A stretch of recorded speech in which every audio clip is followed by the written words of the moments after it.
పితృదేవతలత ఎదురు చూస్తుంటారట. ఎవడైనా గరుకు స్తంభం వేసేవాడు ఉన్నాడా అని చూస్తుంటారట. ఆవుకి మన అభ్యున్నతి కోసం ఈశ్వరుడు ఒక బలహీనత పెట్టాడు. దానికి తోకతో కొట్టుకుంటుంది ఎక్కడన్నా దొరద పెడితే. నిజంగా తోక తగిలితే కర్ర పెట్టి కొట్టినట్టు ఉంటుంది, అలా కొడుతుంది. ఇంకా వెనక్కి ఏదైనా వస్తే కొమ్ముతో గీరుకుంటుంది. కానీ కంటి కింద దురద పెట్టిందనుకోండి, చెవి పక్కన దురద పెట్టిందనుకోండి, గంగడోలు దురద పెట్టిందనుకోండి, దాన్ని గోక్కోవడానికి ఆధారం లేదు. కాబట్టి అది బాధపడుతుంది. గరుకు స్తంభం అని వేస్తారు. ఆ గరుకు స్తంభం వేస్తే అది ఏం చేస్తుందంటే, కంటి కింద దురద పెడితే కంటిని ఇలా పెట్టి ఎంతవరకు గోక్కోవాలో అంతవరకే గోక్కుంటుంది. గంగడోలు దురద పెడితే గంగడోలు దానికేసి రుద్దుతుంది. అలా ఆవు కానీ గరుకు స్తంభాన్ని రుద్దినప్పుడు కొన్ని వెంట్రుకలు రాలి కింద పడిపోతాయి. పితృదేవతలు ఎదురు చూస్తుంటారట, నా వంశంలో ఎవడైనా గరుకు స్తంభం వేసేవాడు ఉన్నాడా. అలా వెంట్రుకలు కాని కింద పడ్డాయా, ఉత్తర క్షణంలో గరుకు స్తంభం వేసినటువంటి వాడి యొక్క 7 తరాల వాళ్ళని నరకలోకంలోంచి స్వర్గానికి ఉత్తీర్ణులు చేస్తారు. నేను చెప్పట్లేదు, వేదం చెప్తారు. ఒక గోవు నుండి అంతటి అభ్యున్నత ఉంది. పితృదేవతలత ఎదురు చూస్తుంటారట, ఎవడైనా గరుకు స్తంభం వేసేవాడు ఉన్నాడా అని చూస్తుంటారట. ఆవుకి మన అభ్యున్నతి కోసం ఈశ్వరుడు ఒక బలహీనత పెట్టాడు. దానికి తోకతో కొట్టుకుంటుంది ఎక్కడన్నా దొరద పెడితే. నిజంగా తోక తగిలితే కర్ర పెట్టి కొట్టినట్టు ఉంటుంది, అలా కొడుతుంది. ఇంకా వెనక్కి ఏదైనా వస్తే కొమ్ముతో గీరుకుంటుంది. కానీ కంటి కింద దురద పెట్టిందనుకోండి, చెవి పక్కన దురద పెట్టిందనుకోండి, గంగడోలు దురద పెట్టిందనుకోండి, దాన్ని గోక్కోవడానికి ఆధారం లేదు.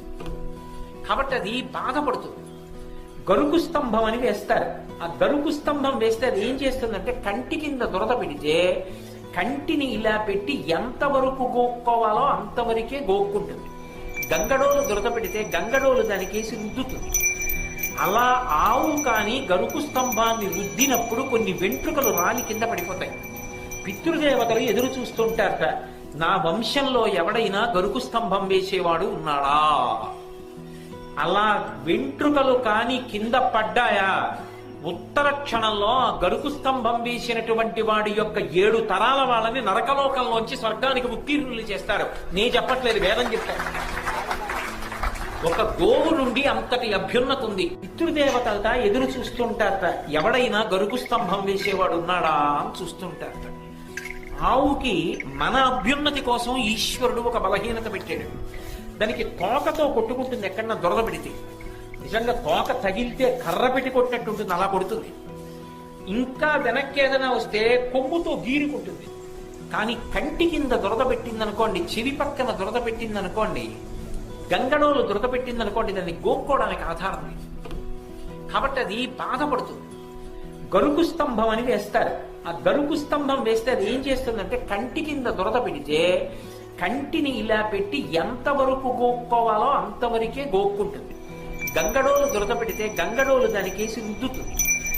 అలా ఆవు కానీ గరుకు స్తంభాన్ని రుద్దినప్పుడు కొన్ని వెంట్రుకలు రాలి కింద పడిపోతాయి. పితృదేవతలు ఎదురు చూస్తుంటారట, నా వంశంలో ఎవడైనా గరుకు స్తంభం వేసేవాడు ఉన్నాడా. అలా వెంట్రుకలు కాని కింద పడ్డాయా, ఉత్తర క్షణంలో గరుకు స్తంభం వేసినటువంటి వాడి యొక్క 7 తరాల వాళ్ళని నరకలోకంలోంచి స్వర్గానికి ఉత్తీర్ణులు చేస్తారు. నేను చెప్పట్లేదు, వేదం చెప్తారు. ఒక గోవు నుండి అంతటి అభ్యున్నత ఉంది. పితృదేవతలత ఎదురు చూస్తుంటారట, ఎవడైనా గరుకు స్తంభం వేసేవాడు ఉన్నాడా అని చూస్తుంటారట.